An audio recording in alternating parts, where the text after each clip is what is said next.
What's going on, everyone? Welcome to the Yakuza Fan Podcast, episode 23 for February 8th, 2017. I am here with Cal, again, as we are every week, regardless of how little news there is every week. Or how poor our audio issues are. I know, so, okay, well, I guess maybe we should address this at the start. It looks like there's a little bit of a crackle in the audio. We spent like 20 minutes trying to work it out. We couldn't work it out, so... Enjoy. If it's a problem...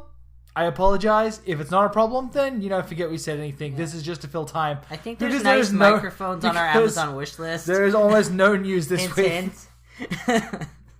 Yes, please. We're always happy to accept donations of audio equipment to make the podcast sound better than ever.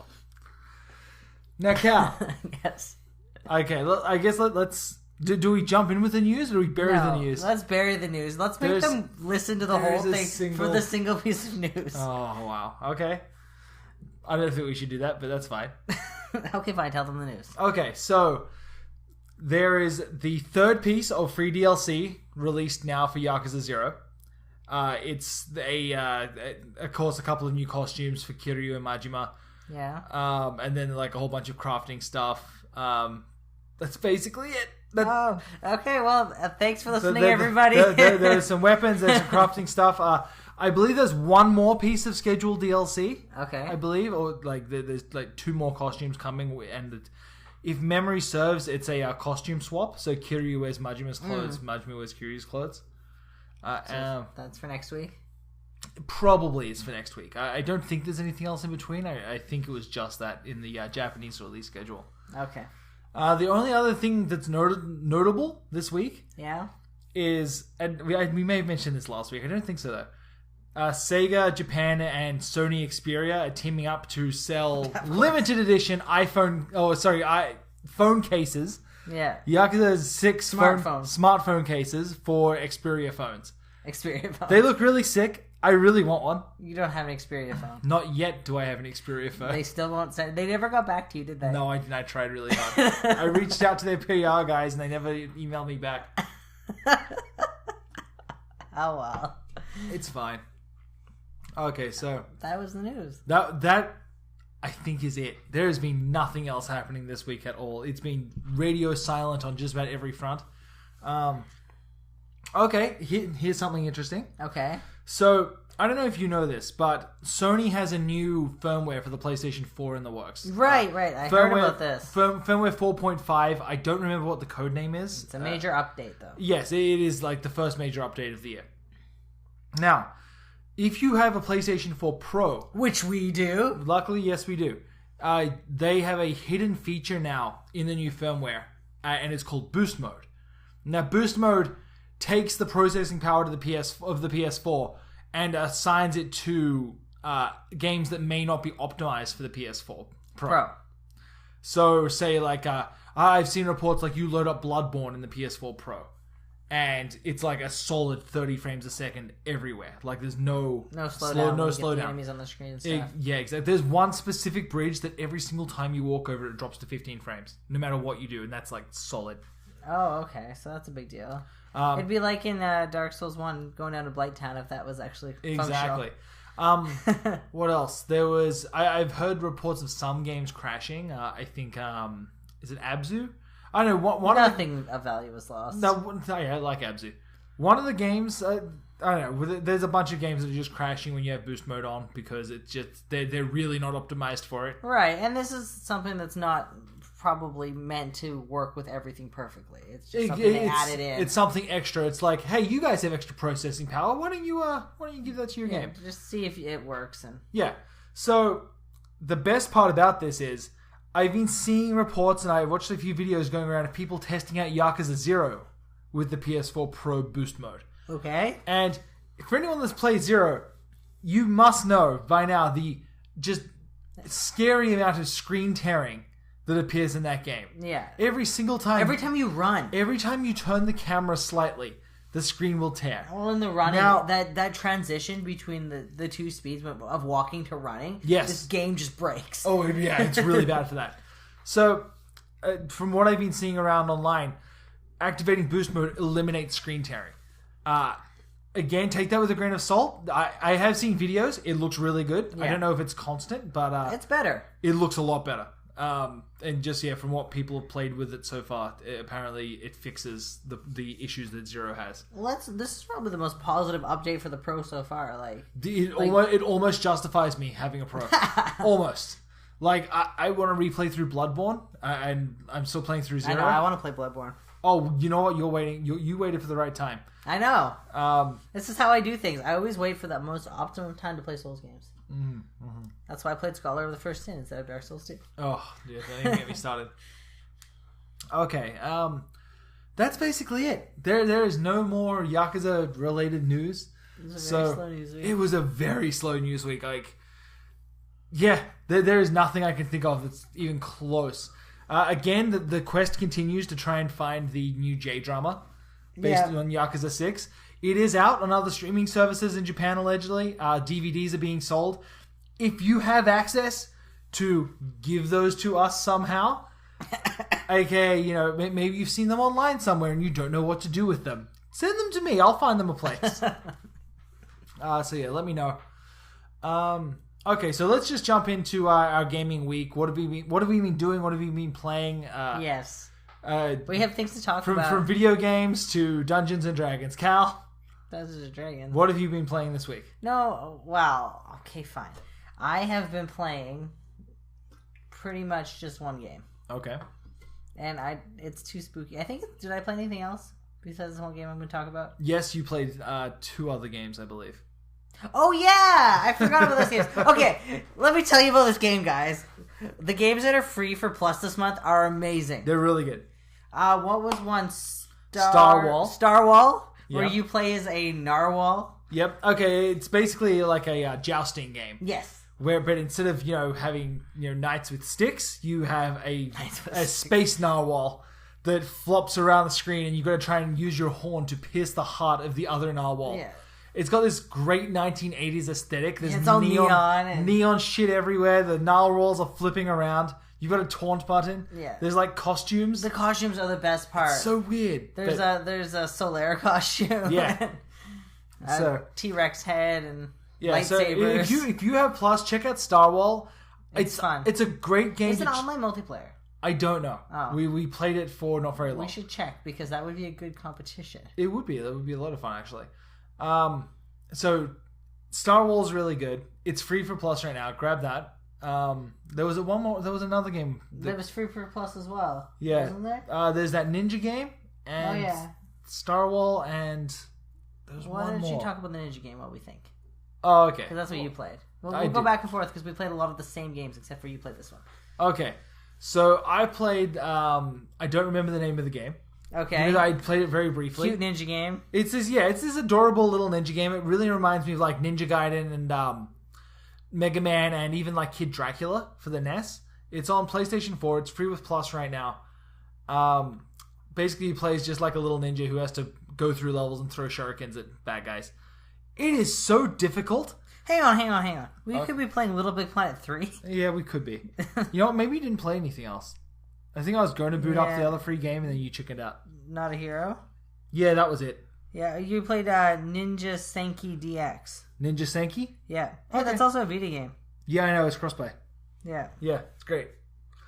Ninja Senki. Check it out. If you like really tough retro style, NES style games that are just really, really difficult, you'll like Ninja Senki. Yeah, it looks pretty good. It's fun, but oh man, I'm so bad at it. Yeah. I'm giving it a good try though.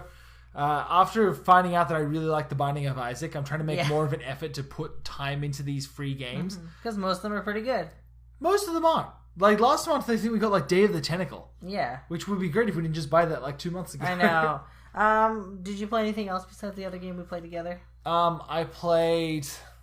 I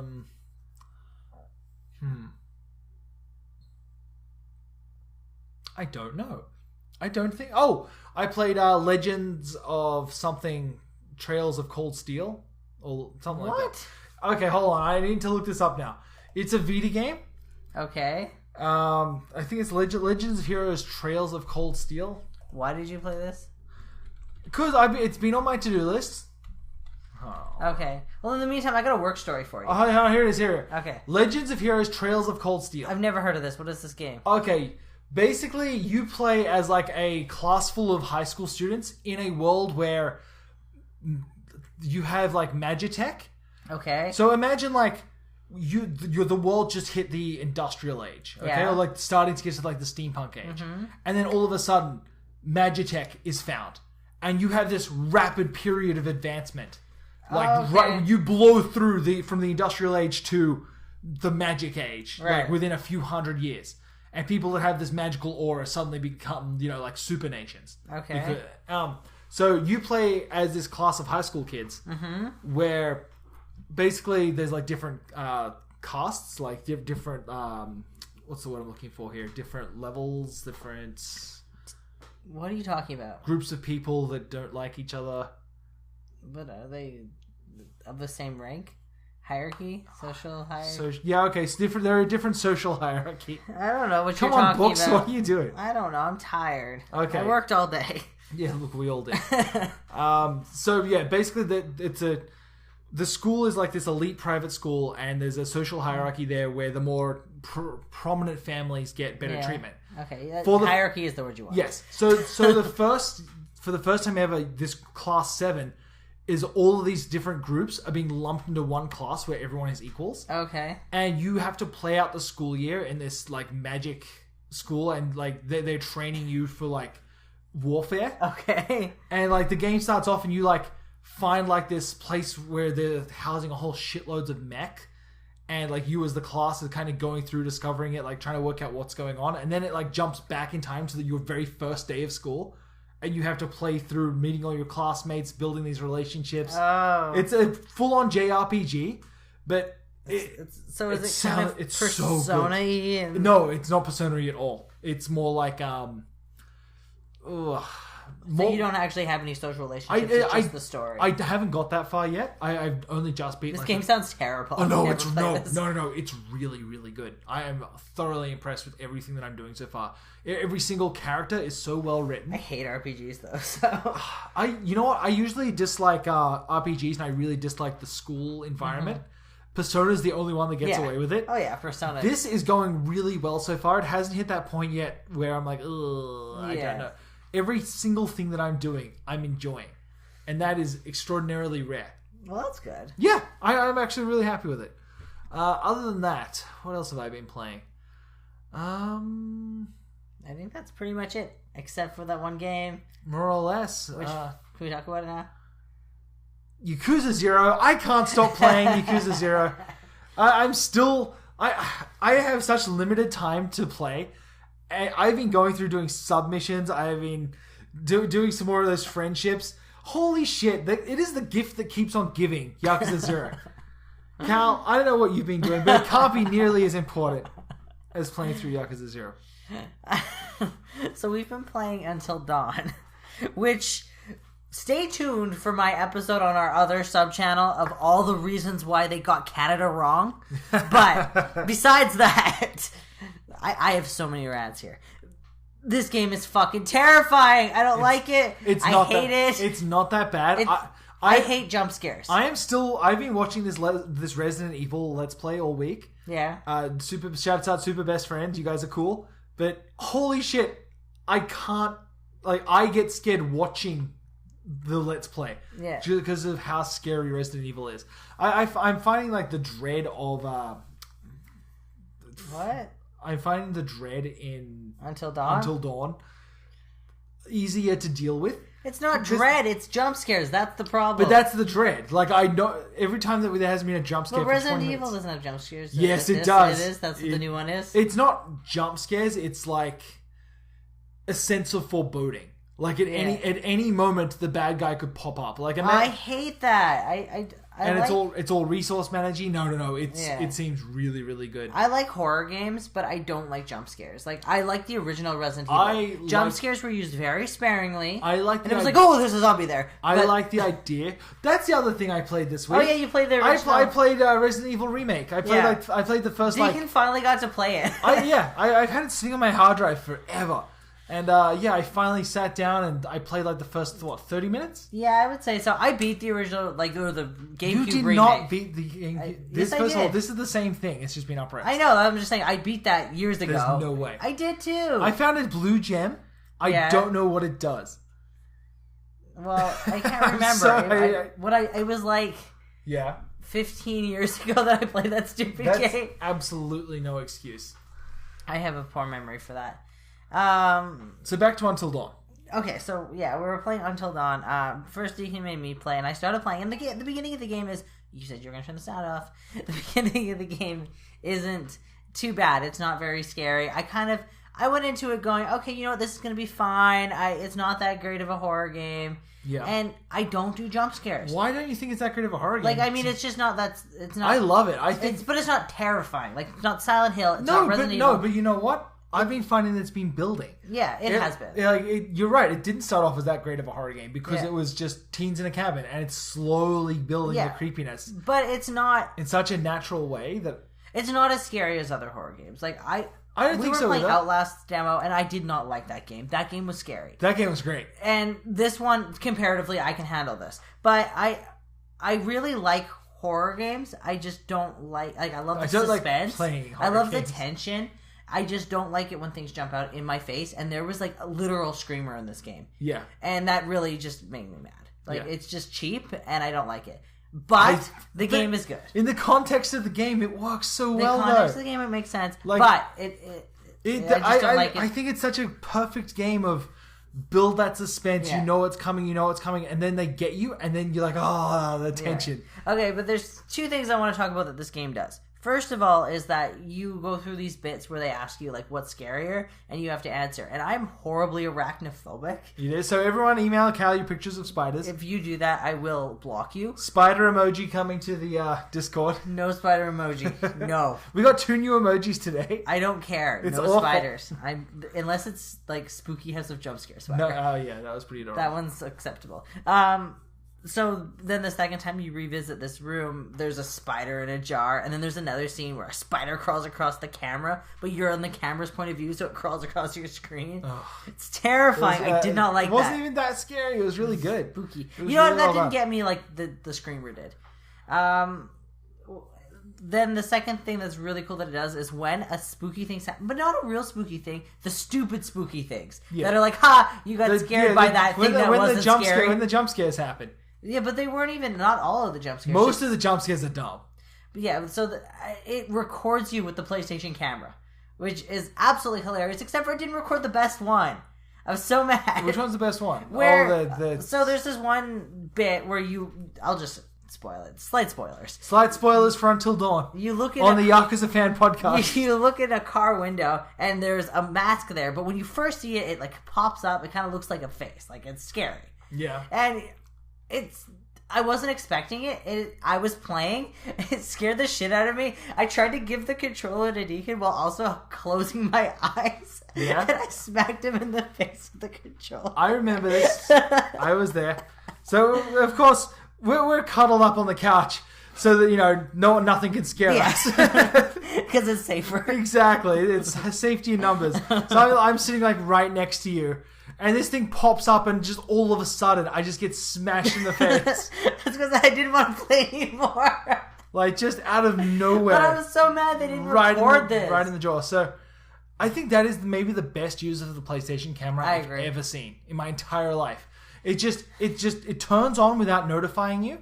Yeah. Like it knows when a jump scare is coming and it flicks the camera on and it records you getting shocked.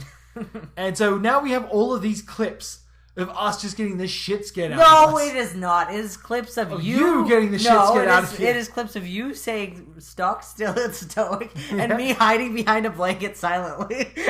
Silently weeping. There's a commentary. If you could hear me over the jump scares, it's like, Or there's, oh, there you go, buddy. But there's QuickTime events in this game too, which I'm the fucking QuickTime event master. I'm suck QTE so bad. champion. I'm just the worst. I never fail. I've saved so many teens' lives with my... By accident. There's so many teens that have nearly died on your watch. Yeah, but I got all the QTEs right, didn't I? You did. I will Good give at you that. I will give you that. So yeah, we've been playing Until Dawn. We're almost done it, I think. I think we're about halfway. No, I think we're further than halfway. I don't know. Well, it's 2 a.m. and the dawn is like around 7-ish. Okay, so maybe we are halfway. Anyway, let me tell you about why it's wrong. So this game is set in Alberta, specifically in the Rocky Mountains, which I don't know if you guys know this. I grew up in Alberta, so I think I know some things. Okay. You would think so. No, don't you want to save this for the other channel? What? Or are you just filling time now? It's going to be on both. I'm really angry. One, they're in the mountains and it's snowy and it's cold and all of them are like in just light jackets. Some of them have their sleeves rolled up. Like, have they never been in a Canadian winter? Okay, Cal, I think that you need to be stopped. Okay, fine. I have a work story for you. Okay, let's jump into Cal's work stories. All right, you guys love these. This isn't about westerns today, but it is about an old man. So an old man. All of my stories are probably going to start with an old man because that's pretty much the only people that's old people that come into the library because they're the only ones who don't have the internet, like normal people. Anyway, so this old guy comes in. Yeah. He's got an accent and I can't place it, and I finally figured out it was Scottish. So he's first of all. He kind of has lost some of it because he's obviously been living in Canada for a number of years. Yeah. But he did live in Scotland for a long time. Okay. And I don't know why he's here. I gotta find that out. So first of all, my boss asks him how he is, and he's like telling the story about how his piles are acting up. Yeah. And he's like super uncomfortable. He's like, "Well, you shouldn't have asked me. I'm not doing very well. Thank you for asking." And he's going on and on. Oh, no. He was hilarious. So anyway, he gets this book. And he's telling us about why he's taking this book out. And apparently, this man used to be a forensic expert in Scotland for the police. Oh, for Scotland Yard. I don't think so. Damn it. So these books are written by somebody he used to collaborate with through work, a different police department. And he's like, this is about this murder case. I actually did some of the work for this murder case. This isn't exactly how I remember it, but I guess that's all right.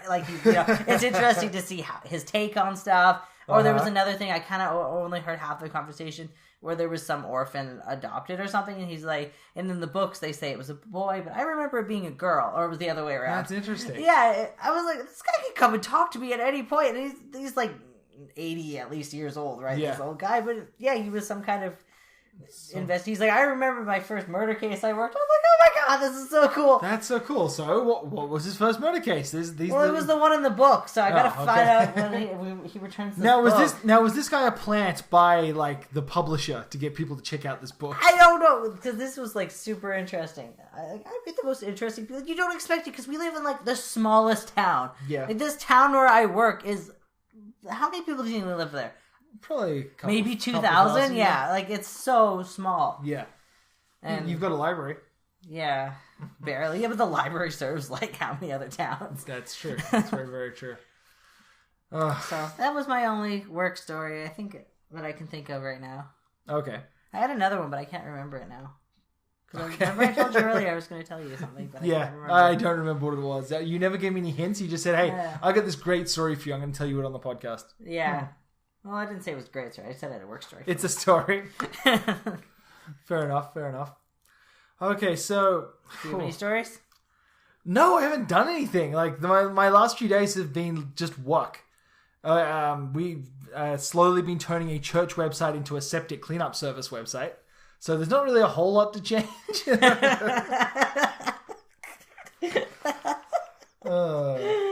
I kid. Well, I don't kid. We are literally turning a church website into a septic cleanup website.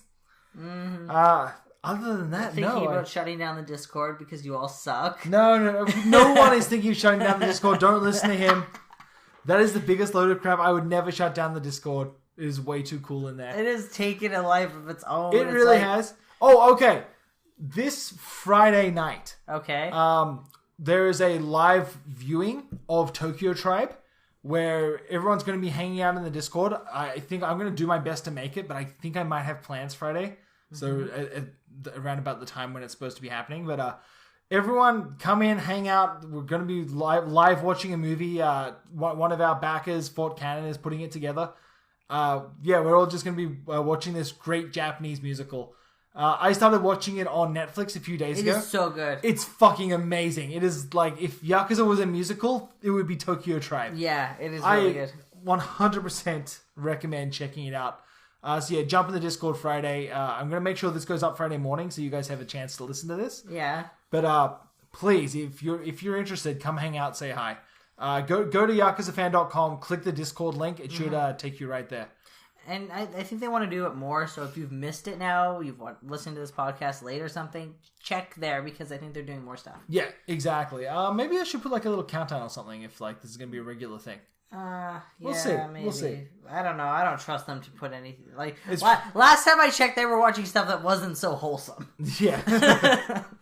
Last I recall, it was like stuff with I don't even know how to say this.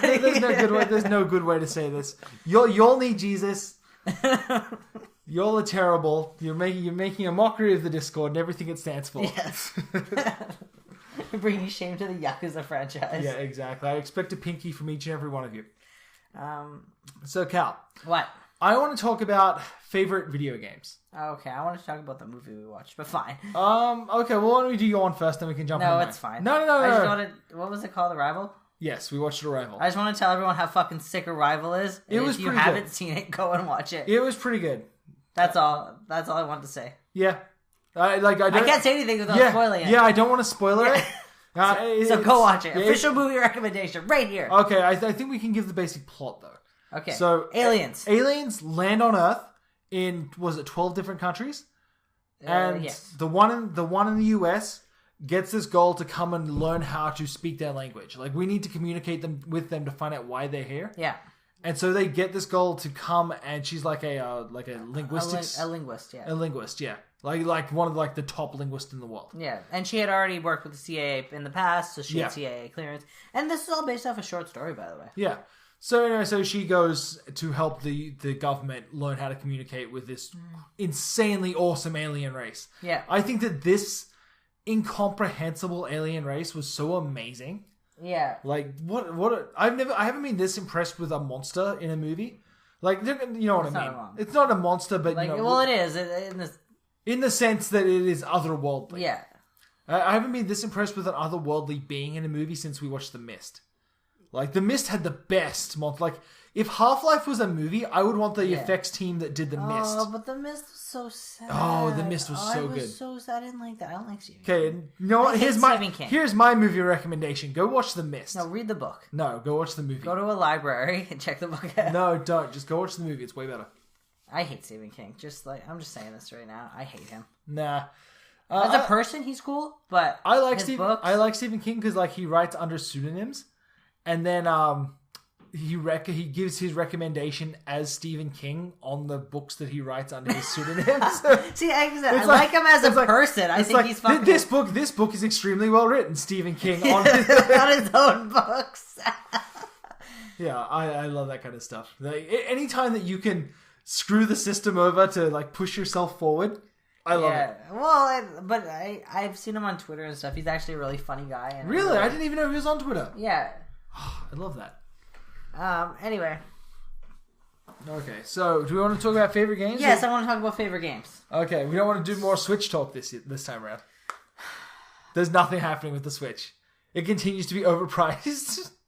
No, well, I do have one thing to say. Okay. One recent development. Okay. And that was that I decided that I don't mind the classic game rental service. Zelda only runs at 900p. Yeah. After we played that Ninja game on the PlayStation Network, and we're satisfied and done, I kind of see the appeal more of the rental system. But it's not a rental. Well, like the monthly, not the rental, but the that you get the game for a month.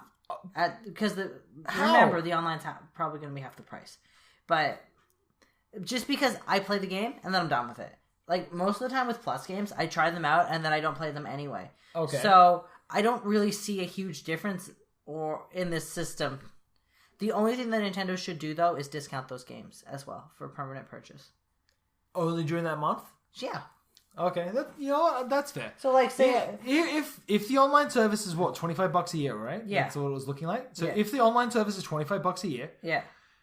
And I'm getting that game for a month, and the game is 50% off if you purchase it within that month. Yeah.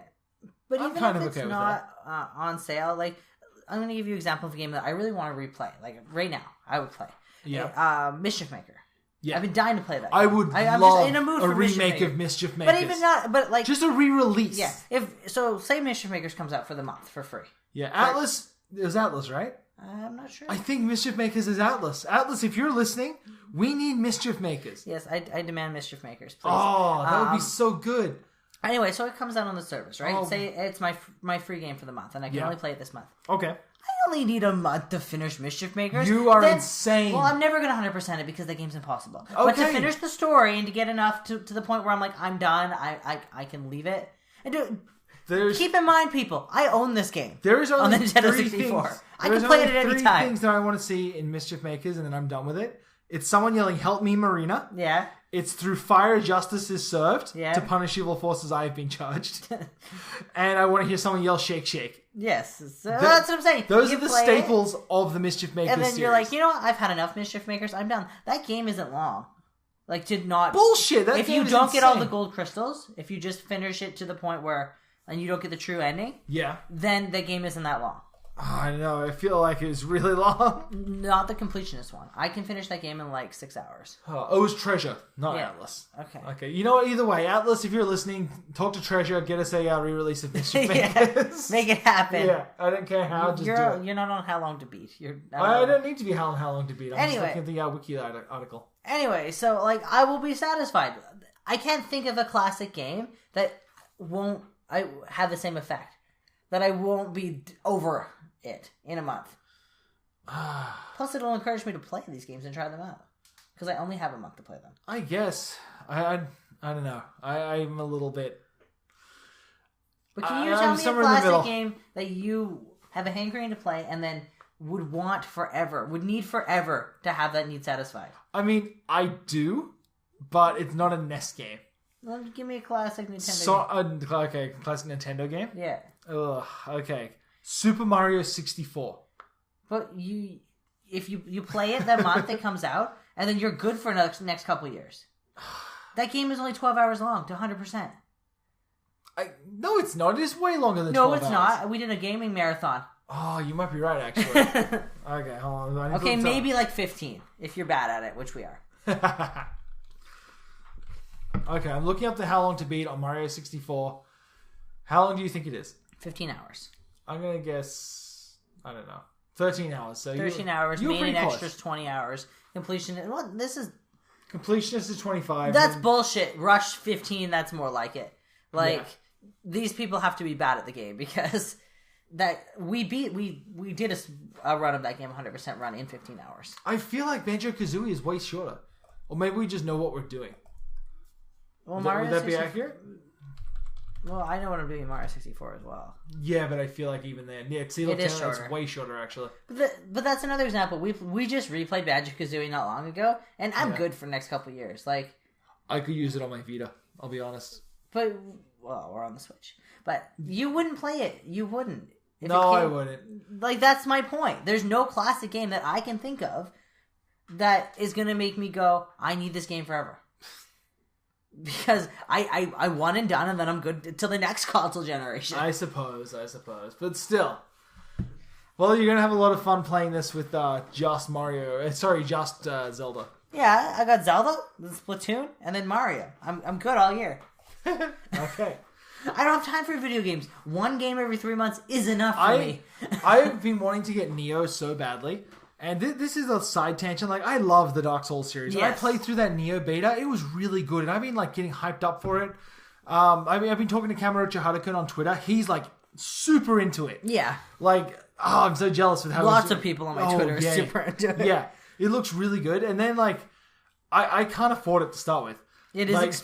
Games are expensive in Canada. Like, if I were to buy this game in Canada, it's like, what, $80? Yeah, I think everything's 25% more expensive here. Just at least, yeah. Plus, in Manitoba, we get an extra, 13% tax. That's insane. So, yeah, it's already way too costly for me. Then, you have this this multiplayer mechanic. Like, I've been talking to my brother all week, and he's been trying to get me in, just to go in on Neo. We played the demo. We had a great time. It was like this awesome bonding experience. Yeah. And then I find out day one, multiplayer doesn't work like that in the full game. And they didn't tell anybody. And so I've been seeing all these people, they're like, oh, I planned to play, I picked this up with my friends. We were going to play through it a first time together because that's what we do. Yeah. Like, we picked up Gears of War and we, That's exactly how you and your brother are. Yeah, we're brothers in arms. We go through the campaign together. Yeah, I remember us playing Halo. Oh god, that's horrible. Exactly. So everybody picked up Neo, and it's like, oh no. If you want to co-op with someone, that the person you're co-oping with has to have beat the level twice, at least once. Yeah. So do both players have to have beaten it just once? No, I think that if you are summoned into someone else's world, you have to have beaten it. That person needs to have beaten. So yeah, you need to have beaten it at least before being summoned in. That's so stupid. It's so ass backwards. Like in Dark Souls, I used the helping system to run bosses over and over again to practice. Yeah. I had a lot of fun with that. But not just that, Neo is so much more difficult than Dark Souls. It really feels like a completely different kind of experience. Well, I just found out today from you that it's a game that's purposefully difficult. Yes. Though it is set up to be unfair. Yeah. And after playing the demo, I agree. And it is extraordinarily difficult. I love hard but fair games, but I don't get the appeal of a game that's too hard, for example. I think that if you take the two... Usually in games like this, yes, they're too hard, but the difficulty is almost a joke. Right. So, like, you walk into an area and then you get crushed by a boulder you never saw coming. Because of course I did. But next time you know it's there, so you go in and... But that doesn't sound fun to me. Maybe not, but it is... I think you have to go into these games with a sort of mentality of, I'm gonna die. I'm not gonna let it get to me. But Dark Souls is like that too, and... Yes, but once you learn the tricks of Dark Souls of just run your ass off, or big boys, like... Yeah. You don't need to worry. Like, just put on as much armor as you can and nothing will touch you. That's not how I beat any bosses. Yeah, or just book it. Look, we all know Havel's armor is overpowered. It is not being fixed. Nito and Havel's armor. Yeah, that was pathetic. But I don't know. I like games to be challenging but fun, not too hard. And I found that Ninja Gaiden was an example of a game that to me was too hard to the point where it was unfun. Like I played that originally on the Xbox. Yeah. I didn't like it. Ninja Gaiden never clicked with me. I think it's just the way that the levels were designed, like, and the way that everything kind of worked. It never really clicked with me. But it took me... But it's the same developer, right? Yes, Team Ninja. Yeah. But it took me a long time to get back into video games. Like, when I first moved to Canada, there was a period where I wasn't playing any console video games. Like what? No, like, hardcore. Like, I was playing, like, the regular stuff. You know, like, I played a Gears of War here or whatever there. You never played hardcore stuff, like, up until recently. Yeah, exactly. It's not a period. That was your entire life. No, but, like, I would not dedicate... I would play, like, a lot more, like, adventure games, for example. So, like, I was way more into adventure games. When you first moved up here? Yes. You played Quake? Or was it Quake? Quake? Or, I mean, there was Doom on the 360. No, the one on PC. Was it Quake 4? Yeah, I think it was, You played Chibi Robo? You played... Yeah, but Chibi Robo would count. Chibi Robo is hardcore. It's not hardcore. Fight me. I beat Chibi Robo. You did Diddly Squat. I was almost beat you it, started, and then you started it, and you were like, oh, I don't even need this save anymore. You deleted it. And you're like, never going back to this. Deacon corrupted all of our GameCube saves, and I've never let him live it down. That was the worst moment of my life. I don't even know what I did. 2 memory cards. They were both plugged in. They were both in, and I formatted them both. I'm still mad. I am mad. Like, that had my Chibi Robo save on it. It had my 100% Chibi Robo save. I was so upset, devastated. Chibi Robo, you played everything that came out on the 360. Chibi Dead Robo, Rising, Just Cause, no, Crackdown. Dead Rising and Just Cause. I got those when we picked up our 360, and they sat there for like a year. Yeah, but that's still what I'm in the period I'm considering. Yes, but like that's what I'm saying. There was long stretches of playing nothing. I worked in a video game store. Yeah, I know. You played lots. I am the kind of person who knows lots about video games. He's forgotten a lot of the games he's played. No, I haven't. I'm one of those people who, no matter what the game is, I can usually find some kind of saving grace. And I will latch onto that one mechanic no matter how awful the game gets. It's like, oh no, yeah, that's not true. You're the most angry person I've ever met. Oh, I'm the worst. There's a reason why our channel is called Angry Gamers. Other channel. Yeah. Look, I'm not saying that I don't get angry and frustrated, but there is a difference between that and how I feel about the game. Okay. Upon completion. What about Mirror's Edge? Mirror's Edge 2? Yes. Fucking hate it. Yeah, what about the ending? Fucking hate it. Yeah, exactly.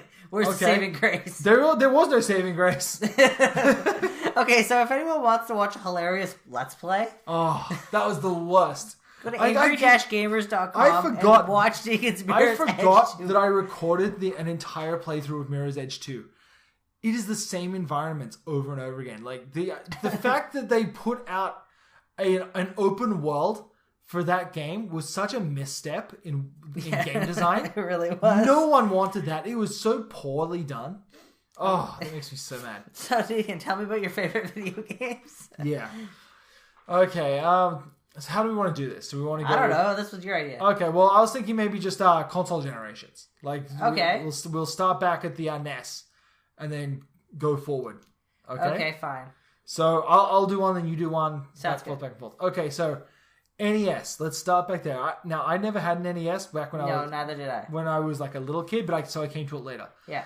I would say though, hands down, my favorite NES game would have to be like Kid Dracula. Really? Kid Dracula is just that perfect mix of zany Japanese game and platforming, and I love. We played that for a little while, but we didn't get far enough to where you start getting like transformations. Yeah. Where like you turn into a bat with like Kid Dracula's head. Oh, that's cute. It's so adorable and good, and it's just a good time, right. And it's not overly hard.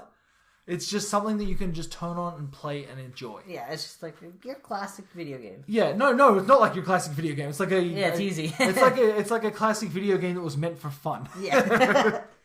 I agree. Everything on the NES is crazy hard. Now, I'm going to give a shout out. This is my runners up. Is that baseball game on the NES? Yes. Okay. Because I absolutely love it. It's so cute. Yeah. What was that? What game was that? Can you remember? I think it's just called baseball, isn't it? Probably just called baseball. But my favorite NES game has to be Kirby. Yes, Kirby's good too. That was one of the very first games I've ever finished. Yeah. As a kid, I was maybe 8 years old. My cousin had an NES, I didn't, and I would just sit there and play Kirby for hours. And that was another one that's made for fun. It's easy. Yeah. Comparatively, you still have to work at it. It's funny to me that the most enjoyable NES games were the ones that were less difficult, but they weren't any less than like the other games on the system. It's just toning down that difficulty just a little bit. Yeah. Improved my enjoyment. Yeah, like Kirby got it was a little bit more fair than a lot of the NES games. Yeah, for sure. And it also mechanically was a really interesting game. Like for its time, that game was way ahead of its time. Yeah. I mean, I would say my runner-up is probably Mario Brothers. No, of course. Super Mario. Was the classic so, Mario. But Super Mario Brothers, you've got to put that on a tier of this is too good. This is too good for this world. It is like it's its own game. We can't really discuss. But again, that's the difference between the best, like a good game, and my favorite game. Yes. Like Kid Dracula is the only one that I will keep coming back to. Like, I know Mario inside and out, but whenever I want to play a NES game, it's like, oh, wow. Like, whenever I'm sitting there reminiscing, I'm smoking my pipe in my rocking chair, and I'm thinking about all the NES games I played. I'm like, oh, Kid Dracula, that's the one. Yeah, I feel the same way with Kirby. The kids were actually playing the original Kirby. They have it on their DSs. Yeah. And in the car, and I was like, I want to play, but I'm driving. And they're like, I'm fighting a tree. And they're like, it's Wispy Woods, you casual fucks. Get his name right. Yeah. Then the other kid is like, you fight a tree in every Kirby game. It's true. Yes, I love Kirby. Okay. Okay, so let's jump. Oh, they call it, by the way, black and white Kirby because of the box art. That's fair. Okay, so which way do we go? Do we go to Master System or do we jump ahead to Mega Drive? Master System doesn't have any games. Master System has Alex Kidd. Alex Kidd is so freaking good. I like that. That is hands down my pick for best Master System. That's the only game. The only game worth. There's some really good ports. Oh wait, wasn't Flicky on the Master System? Yes. I'm going with Flicky. I fucking love Flicky. Yeah. I have this weird obsession with it. Yeah. I don't know why. We had a Master System. Okay. We sold it. Yeah. But there was only really a couple decent games. Yeah, here you go. Alex Kidd in Miracle World. That's really good. Wonder Boy. But most of the ones on but then these Master were like System ports. were ports. Yeah, Yeah, and they like weren't. Golden Axe, Wonder Boy 3. That is a good ass video game. Anyway, you've already said I don't want to spend too much time on the Master System. Okay, that's fair. So then, where do you want to go from here? The Genesis? I say we jump ahead to the Mega Drive. Okay. Or the Genesis, Yeah. depending on where you're from. So, do you want to go first? Sonic 2. Okay. And Knuckles or just Sonic 2? Sonic 2. I didn't have Knuckles. What? How could you Isn't not? it Sonic 3 and Knuckles? Oh yeah. No, because it's Sonic 2 and Knuckles. Because you put Sonic 2 in the Knuckles Sonic and Knuckles cart. Wasn't that Sonic 3 and Knuckles? It was both. Oh. Yeah. You didn't realize that? I don't remember. Okay, yeah, you could stick Sonic 2 in there and it would put I only Knuckles briefly in Sonic 2. was able to play the Sonic and Knuckles like combinations. Yeah. Because what happened was my brother, fuck him. Fuck that guy. First of all. Okay. He's 2 years younger than me, so I was like 4 years old. 4.5. Yeah. And he's 2. Yeah. 2.5. And he used to switch the Sega Genesis on and off, to the point where it broke. No. So I had just got, like, a couple months ago, Sonic 3 for my 4th birthday. I was so fucking excited. Yeah. I was so hyped for this game, and I was playing it. I was having so much fun. And then he broke the Genesis. And my parents, they didn't make a lot of money. My dad was in the military. It doesn't pay well. Yeah. And my mom was a hairdresser. Like, they didn't make a lot of money, so we didn't get another Sega Genesis. That was it. We were done. And she gave away our games. No! To our friend, like her friend's kid. No. They were the same. Their kid was the I same would have age as hidden me. them. I was 4. I still would have hidden. No, she did it to me. I didn't even know. She's like, I gave away no. your games. Your Why would Genesis she was say broken. that? Who comes to someone and says, I gave away your games? Well, yeah, I gave away your games, to the because you can't play them anymore. And I was like, I remember crying. I was devastated. Yeah, I would have made her ask for them back, even at 4 years old. But I couldn't play them. I knew I'd never get it. It didn't matter. I didn't get stuff. I was not. You were a very spoiled child. I was not a spoiled child. You were too. No, my brother was a very spoiled child. You were too. Look, I don't know. You had a Megazord. I had.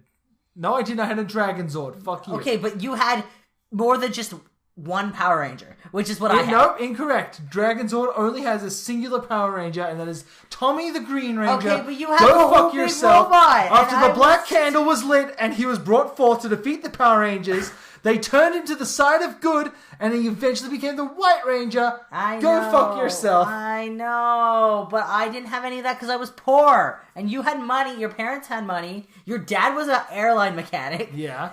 And listen, you don't understand. We were poor, so I don't think you understand the complicated lore of the Power Rangers.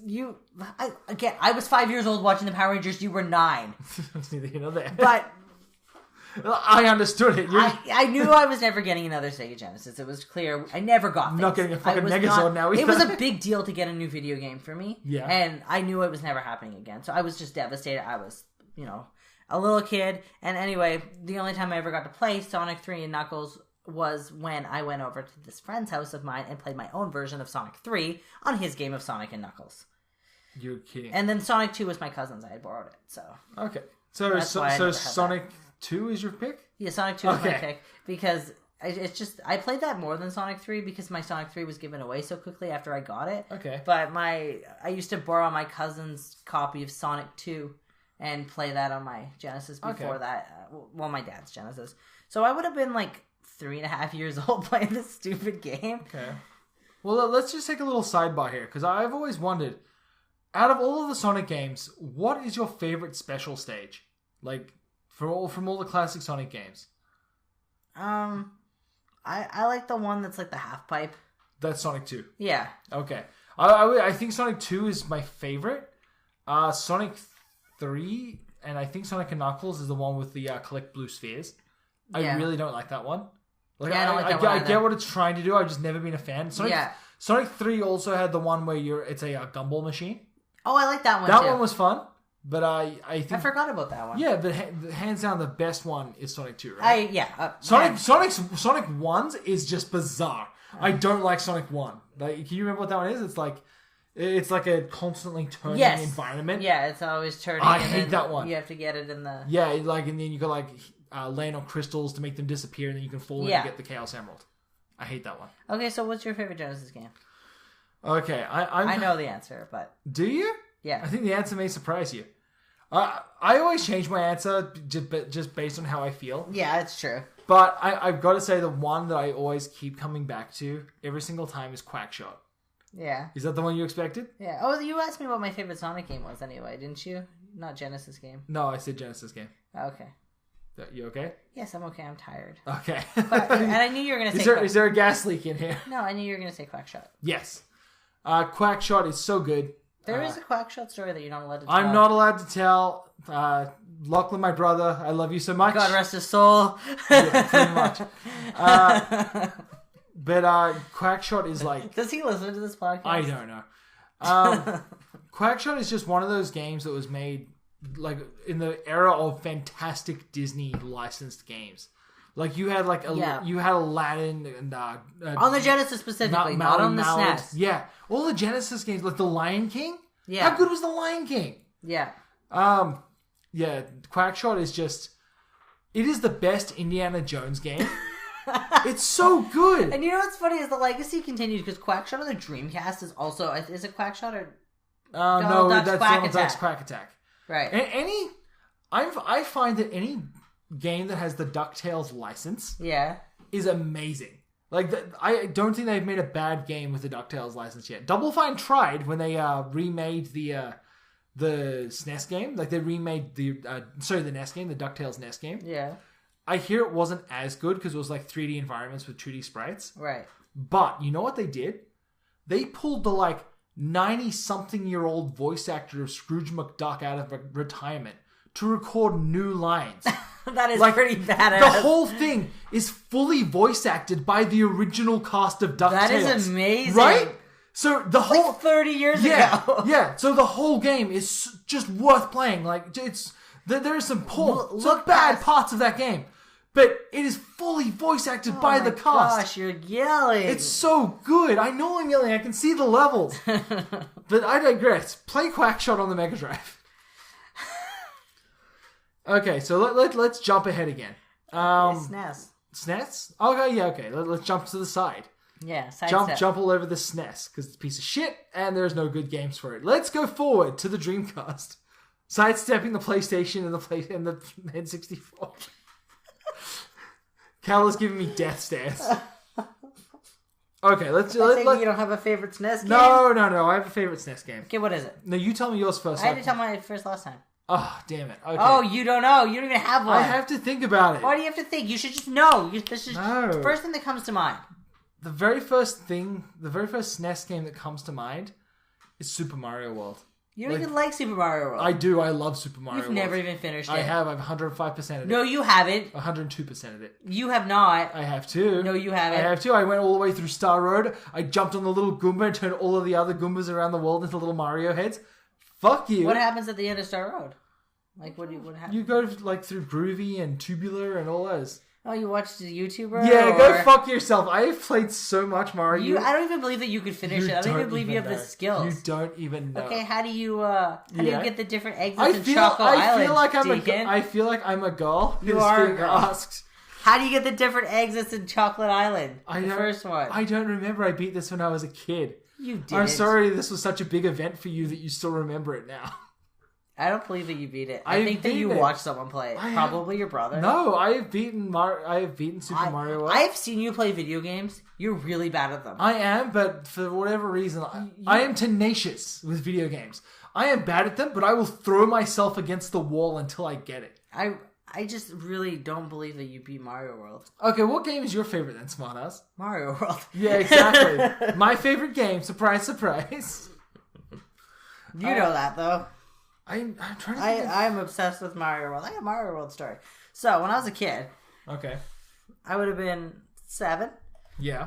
I used to sit at my cousin's because I got babysat over there. Yeah. And he's your age, 5 years older than me. Okay. And he always had all the cool video games because he was the only child, very spoiled. Yeah.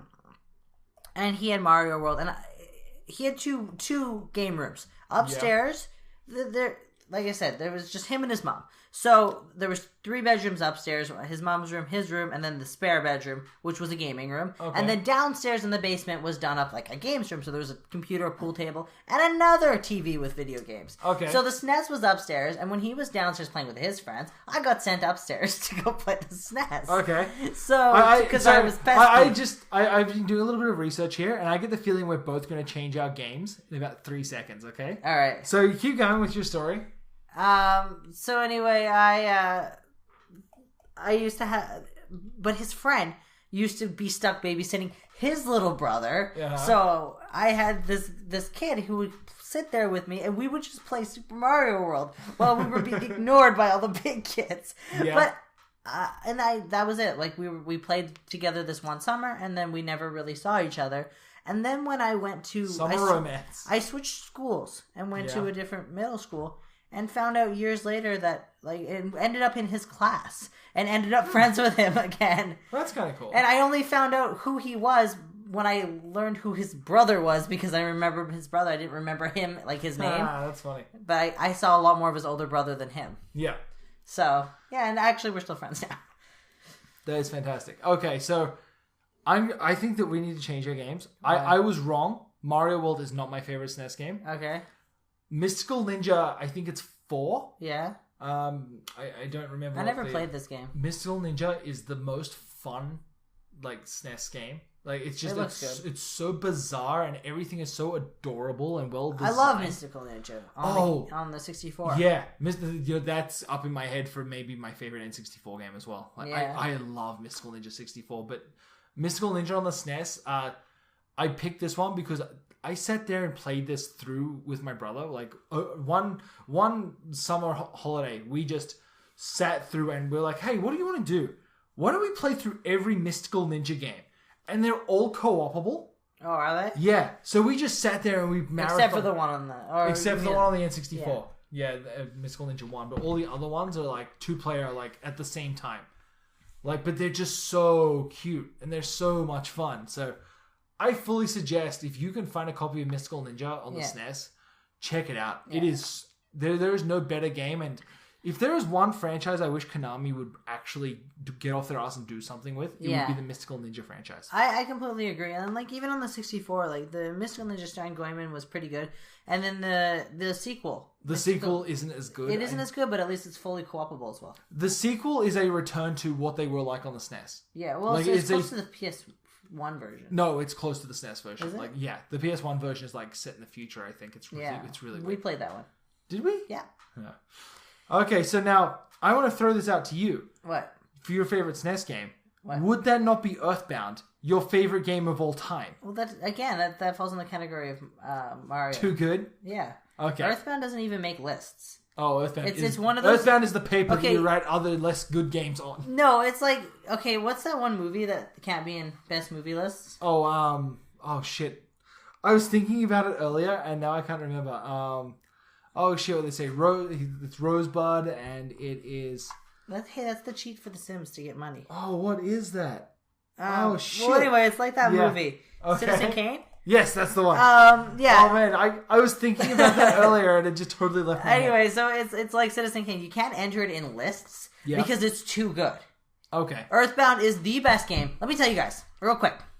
Earthbound is the best game ever made. Reason number 1, because it is. Okay. Reason number 2, play it. Okay. That's it.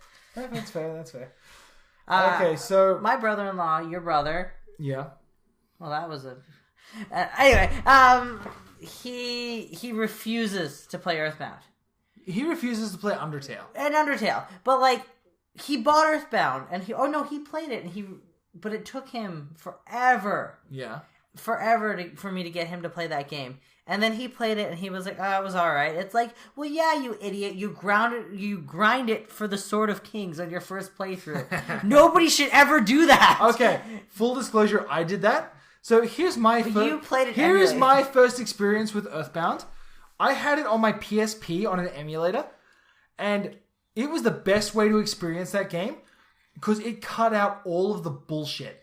I ground for the Sword of Kings. It took me 30 minutes. Yeah, because I put the frame skip up to 600%, and just flew through that dungeon. Yeah. Just random battling. And thanks to like being completely over level from like grinding earlier. Yeah, frame skipping again. Yeah, exactly. Frame skipping is the best thing. Yeah. I believe the new Final Fantasy VII Remake has that kind of a feature on the PlayStation 4. Where you can speed it up? Yeah, you can click, at any time you click on the stick and it goes double speed. That is awesome. I think at any time you click in the right stick, it fills up your health and SP meter so you can just do like your best attack. Wow. Instantly. So it's like, if you just want to play this and just get through it and experience one of the best games, just do it. Yeah. Oh, that is fantastic. I wish more games would do stuff like that. Yeah. But hey, good news. Final Fantasy 12 is coming out. But yeah, so Earthbound, it's on the Wii U. Like, if you want to play it and you actually want to buy it, that's a decent version of it because, first of all, you can play it on the gamepad and it looks great on the gamepad because that thing, I mean, it's a SNES game. Everything looks good on the gamepad if it's old. Yeah. And it has a save state feature, which is nice. Yeah. Like, then you don't, it's in one of those little quality of life things where you're okay, now here's the problem. To fight a boss. I am fairly certain that the Wii U shop is closed. Really? Oh, sorry, the Wii shop is closed. The Wii. Was it ever released on the Wii U? Yeah, that's where it's from. That's where is it? It wasn't on the Wii. Okay, it was on the Wii U. Oh, okay. I'm yeah, I played it on the gamepad. I bought it. Okay. To play it again. But yeah, Earthbound is my favorite game because not because it's a great game. A little overhyped, like, of course. Yeah. But it's because it came to me at the right time of my life. Like, it was, it's one of those video games where I was kind of like, I don't know what games I want to be into right now. There was really nothing coming out. It wasn't a good time. Yeah. Like, because I kind of got it, I mean, it came out really late in the SNES life. Like, the 64 was out when Earthbound came out, as far as I can remember. In North America. So, it was actually my brother who got it for his birthday. It was $10. It was on clearance. So, game and the player's could you guys imagine finding a complete mint-in-box Earthbound cart, like, for $10? And they didn't, like, your aunt just didn't find one, right? She found, like, 3 of them. Two. Oh. One for my cousin, and he got one. And one for you. And one for my brother for his birthday. So it was like $10 gift. Oh, you guys have a SNES. Yeah, here you go. Here's this weird game, Earthbound. Yeah. When did it come out in North America? It came out in 95. Okay. And when did the 64 come out? I don't know. 96? I don't know. So it was pretty close. It was the end of the life cycle anyway. Yeah. So, but by the time it came out, like, by the time we saw it, this was like, 98? 99? Like, somewhere in there? Yeah. Like, this was late. It was like, the SNES was dead. There was no one playing these games. Yeah. But, yeah, so it was like the bottom of the case at the store. You know when you find those dusty old games that never sold at the store? Those are the best. It was one of those situations. There's 2 copies. So, yeah, that's how we got Earthbound. But, this is going to kill everybody. Like, we were young. We were kids. Yeah. So, we had the player's guide, and the back of it had the scratch and sniff contest where you could write in and say, what is this mystery smell? Yeah, okay. And it had like some of the characters in the game, like, here's what Carbon Dog smells like. Oh my and God. Here's like, whatever, you scratch and sniff. So we cut that out and we taped it to the wall. That sounds about right. And it was all ruined, and then like the player's guide, I still have it. It's falling apart. It's so embarrassing. Let's go on another tangent here. Okay. When you were younger, how much shit did you used to stick to your walls that was gaming related? Like, this is an example. When Vice City came out, I found like the high res map, like the fan made map of every single hidden package. Yeah. And printed it out over like, I think it was like 10 pages. Right. Like full color map.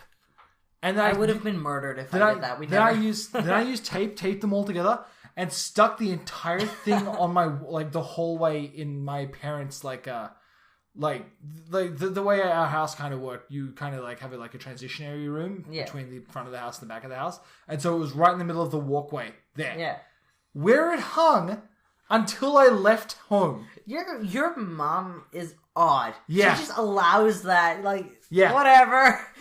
She's so chill about that kind of stuff. I would lose my mind. I know, if our kids did that, I would be like, no. Take this down. Wait. Are these all the hidden packages? Okay. I don't know.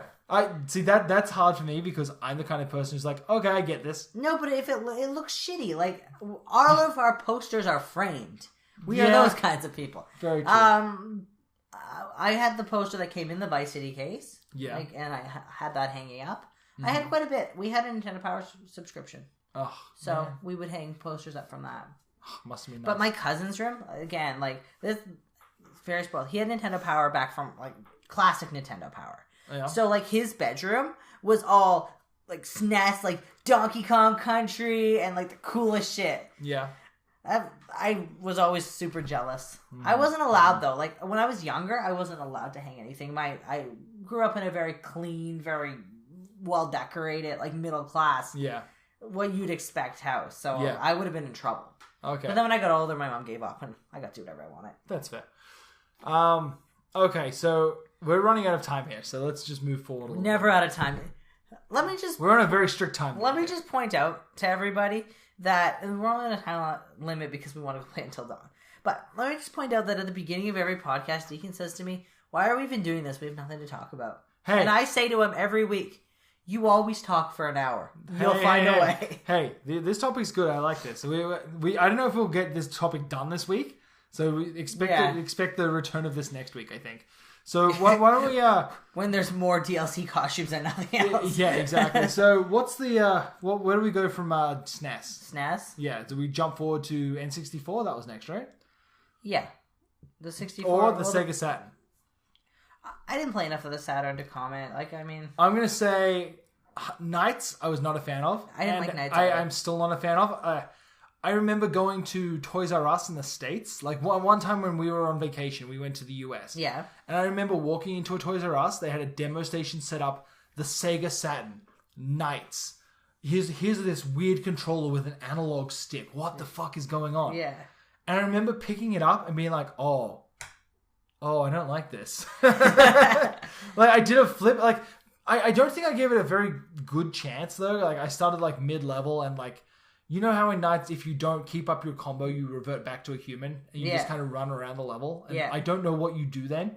To this day, I don't know how to play that game properly. We own this. We own a real copy of Knights and the controller. We own a legit Sega Saturn. Yes. And has a mod chip. It does. It's great. But we actually own Knights. But just Knights, for whatever reason, I think that first experience kind of killed it for me. But then even years later, when I went back, I was like, oh, this isn't It's not very good. It's not Panzer very good. Dragoon is good. There's that one Panzer Dragoon game. Yeah. On the Sega Saturn. I would think that would be hands down both of our favorite game, right? Yeah, I also really like Sonic 3D Blast, which I know is also on the Sega CD. That's on the Mega Drive, yeah. No, Sega sorry, yeah, you're right, on the CD. So. Yeah. I would say, okay, favorite Sega CD game. Echo the Dolphin? Really? Not Sonic, what's it called? Sonic 3D Blast? No, the other one, when he goes through time. Oh, I played that on the Sonic PC. CD, I always forget Sonic CD because I played it on the PC. Okay. For me, and this is weird, okay? Yeah. This is one of those ones, it's not my favorite because of the gameplay. Yeah. But it's my favorite for a weird Deacon reason. Okay. And it's Earthworm Jim. I played that on the Genesis. We had Earthworm Jim on the Sega CD, but not the way you would think. We got this a few years after when it was a little bit easier to burn games. Like I got my very first CD burner, and one of the first games that I ever burned, because we didn't have a lot of Sega CD games. We had like you had a Sega CD. Yeah, we had a few. Remember games. when we talk about being spoiled? Yeah, we had Sonic CD and Road Adventure. Road Adventure is really good. Sonic CD is amazing. Yeah. So anyway, I'm sitting there and like, okay, well, we had no game consoles at the time, by the way. Okay, so here's the weird part. Sega CD games are burned by using, I think, Disc Juggler, and they use a weird combination of data track and audio tracks. Like, you know how sometimes when you put a CD for a PlayStation game in a CD player, you go to track 2 and it'll play the audio. Earthworm Jim was the same way. So the ISO I got was just the data file. Right. Meaning that every single piece of audio was missing. Like when we got Mr. Bones. Yes, exactly. Which, by the way, there's a rhythm part in that game, and you can't play it without the sound. Yeah. So here's where it gets interesting. I was like, well, I'm not playing Earthworm Jim, because at this point I've already played Earthworm Jim on the Mega Drive. Yeah. I'm not playing Earthworm Jim without the soundtrack, or at least without our soundtrack. And so I went and I dug out my copy of, like, Tony Hawk's Underground. Yeah. And got the soundtrack for that. And burned that onto the soundtrack for Earthworm Jim on the Sega CD. So every single track is this weird underground skate track while I'm going around, shooting crows and launching cows. Yeah, and whatever you do. It's just, I remember just howling at how ridiculous it made the game. Like, it was just so completely, like, you got that awesome Tommy Tallarico music in the first game, like, in the original. And then it's just... You just ruined it. Yeah, exactly. Oh, it's so good. It was so good. And then I didn't know what track linked up to which level. Yeah. So every single time I would start a level, it would pull the random track. It was never in order. Yeah. Oh, good times. Good times. That's fantastic. Okay, so real quick. Okay. Let's end on the N64, and we'll pick this up next week with the Sega Dreamcast. The Sega Dreamcast and the PlayStation. Okay. So. Oh, Nintendo 64 is hard, but the answer is easy. Yeah. Majora's Mask. On the N64? Yes. Okay. I can see that. It's like Ocarina of Time, but better. Yeah, I agree. Majora's Mask is the best Zelda game. Yes. I know. I'm sure we're getting shit for that in the comments right now. It's better if you've played Ocarina of Time, so you can... Just because I like seeing the differences between the characters and be like, oh yeah, that's that character, that's that character. But... No, I still think it's the best, hands down. Like, without anything else, it is the best. For me, the best N64 game, it's a tie between GoldenEye. That is a good game. Between Mario 64. Of course.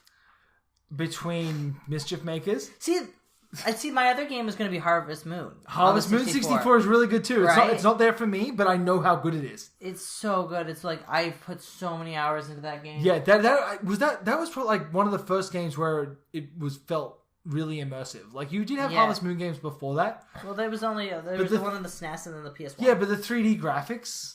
And it was so good. I remember this was my first experience where you put your name in right at the beginning. Yeah. You name your character. And I remember my mom looking at the screen and was like, how'd you get your name in there? That's awesome.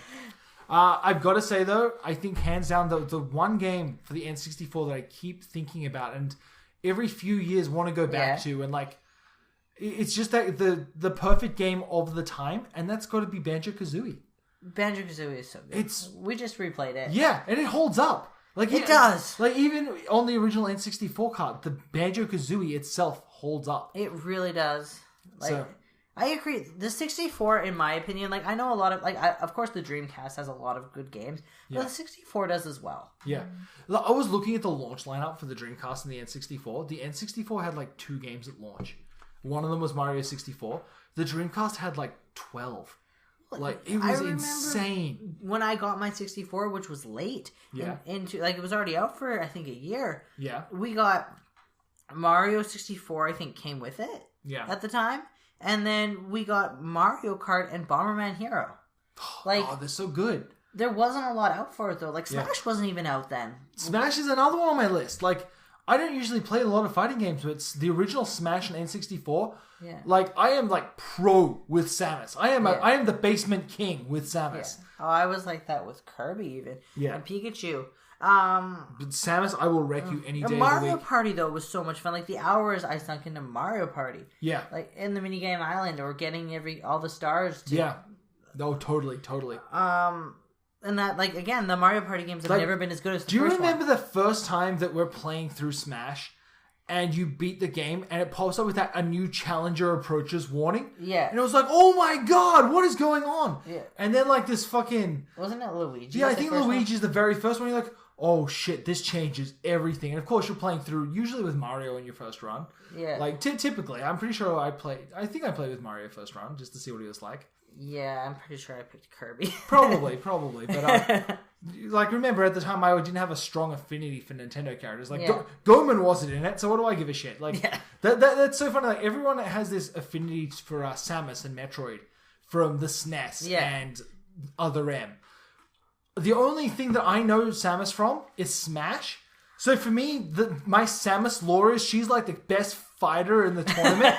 She shows up to wreck shit. Like, I don't know anything else Samus does except that she is the best and also a girl. Those are the two things I know about Samus. Okay, so I think that's it for now. Yeah. We will talk. I'm gonna reminisce about the Dreamcast now, or Yo, the 64. you know what? I'm gonna pat myself on the back. Good topic, Deacon. It is a good topic. The 64 is like gold, all of it. Now I want to go play Harvest Moon. I'm gonna buy Stardew Valley. Oh yeah. We'll see, maybe. So before we go, I have been working on something special. We still have our backer shout out videos. Yeah, it's only 8 days late. I know it's late. Deacon. I know it's late, and trust me, it's been worth it. You were the guy who said, "Oh, I really don't want to put my face on camera. I don't like it." I'm like, okay, I have a solution. It's true. Yeah, let me tell you why I don't like putting my face on camera. Ugly. I'm really ugly. I'm really ugly. So gross. But also because I heard they shaved a gorilla. They didn't do a very good job. They missed a few spots. I like to see my face if I'm gonna be recording my face because I need to make sure that I'm looking okay and not look stupid. Yeah. And Deacon always turns the webcam preview I away have to. because I have to. I don't have any choice. So anyway, I've come up with a solution for this. Okay. I don't know how well it's going to work. We may need to move your computer in here for this to work. Okay. Okay? So close your eyes for a second, okay? Alright, they're closed. Okay, hold on. Let me just tell you guys how I have to get everything done around here. Hey, you know what? When you see this, you're like, oh, wow, this is totally worth waiting for. So we were supposed to mail out postcards for the backers. Yeah, okay, that's true. I feel bad about that. Deacon was supposed to do it. Hey, come on now. And then I did it. Thank you. You're making me misspell my password here. People are going to analyze the clicks on the keyboard and they're going to guess my password. I was typing at work today and I was typing quickly. Yeah. But also roughly. So it was loud because we have a mechanical keyboard. It's really clickety-clackety at work. Steal that for me. And anyway, so I'm typing away and my boss looks over. She's like, "Are you typing angrily?" I'm like, "No, just dramatically."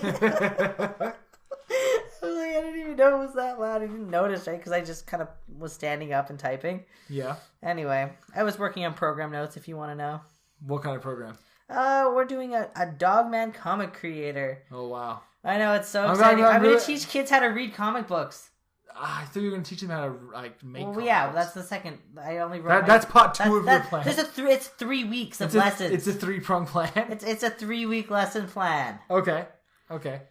So week 1 is learning how to read comics properly. I'm so glad we stopped talking about best games on console. Yeah. Well, I'm waiting for you. It's okay. It's loading. Okay. It just takes a second, okay? All right. I thought it was still logged in, but then we need to reset the computer because the damn microphone hum. Right. Now, count. Okay. It's loaded. I can see it out the corner of my eye. All right. Okay, so I have spent the last 8 days making a roughly 95 card deck of a custom Yakuza card game.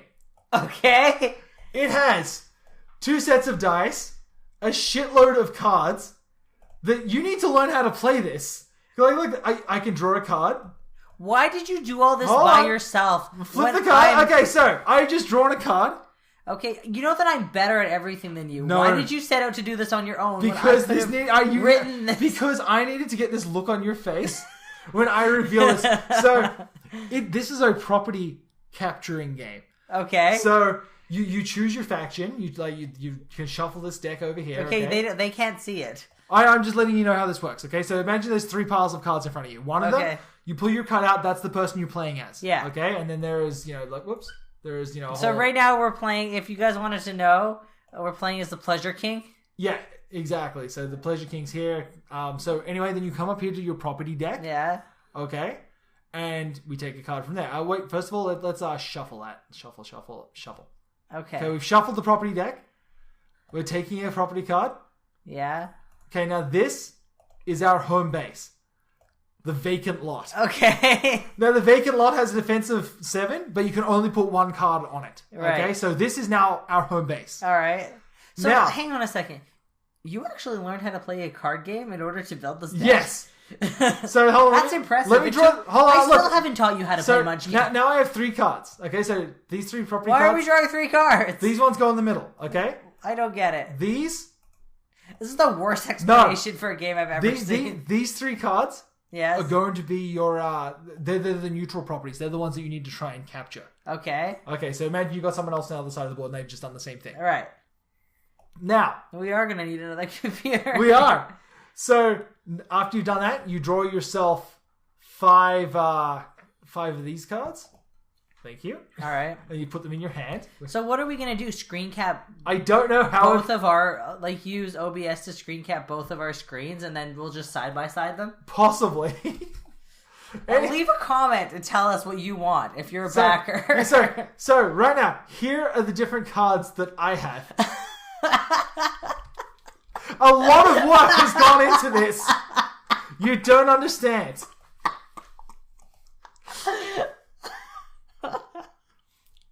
Now, okay, you know what? I'm gonna leave it here. First of all, I love that you have two of the same. Oh, no, that will be explained later. Okay. There are 2 different kinds of cards. Okay. It is very complex. It is. I have no idea what's going on. It's very complex.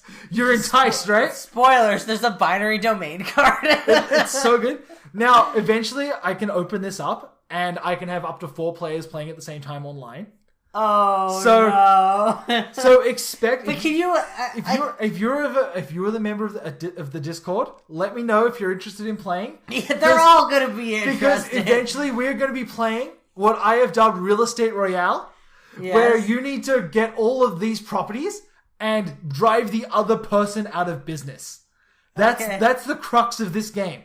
Did you copy it from... Is it based off another game, to be honest? Yes, it is based off of 8-Bit Gangster, which is like an indie kind of game.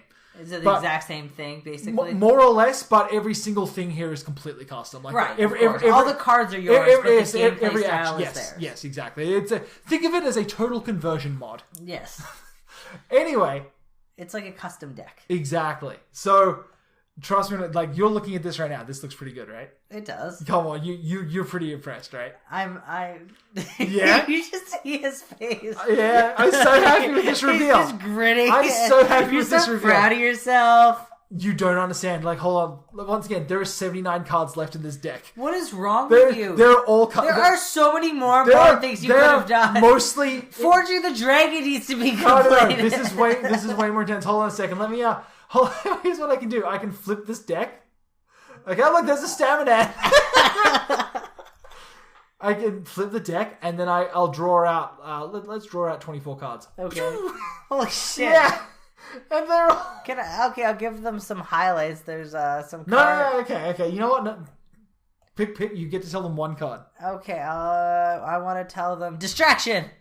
Perfect. Okay, so what does the distraction card do? Play it anytime to distract an opponent from gaining a property, but it's a picture of a Club Sega. Yeah, because you got to distract them. There you go, and you can double click it to see like the full size. Oh, okay. Yeah. So you've got to admit, I will tell you, this is going to be fun. Okay. Yeah. You don't even know it yet. Anyway, you guys.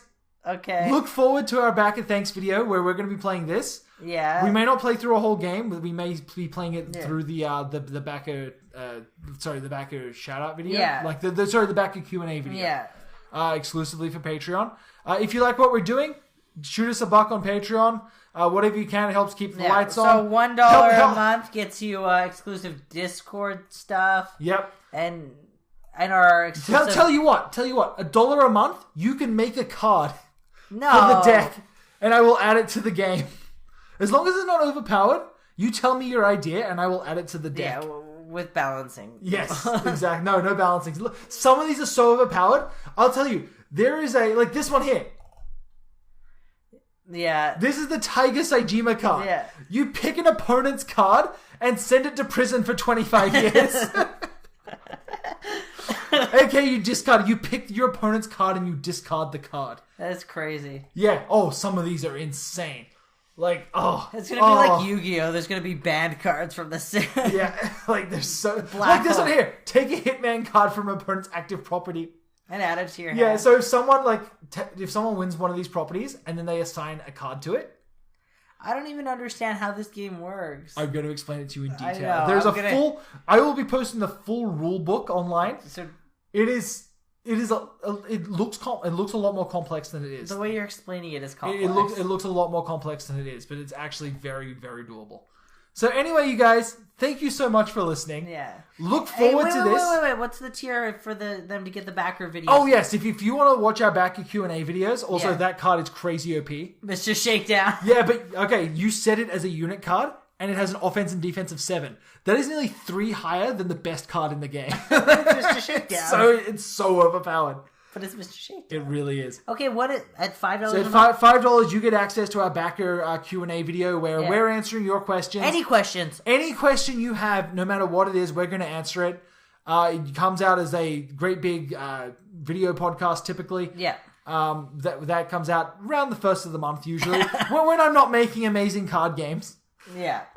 And you get access to all the previous ones. Yes, exactly. So if you want to see our dumb faces. Yeah, if you want to see our dumb faces, if you want to experience this card game, yes. I am so happy with how this looks. Cal, you look actually excited. You look overwhelmed, but you're like... I love card games. But you're like, Deacon, what the fuck have you been doing? I love board games. I'm so excited. You never play with me. All you needed to do was make a Yakuza-based card game. I know. I'm going to send this link over to Sega. They love fan games. No, don't. Because they're going to be like... No. You're going to get shut down for copyright infringement. They're going to love this. They are.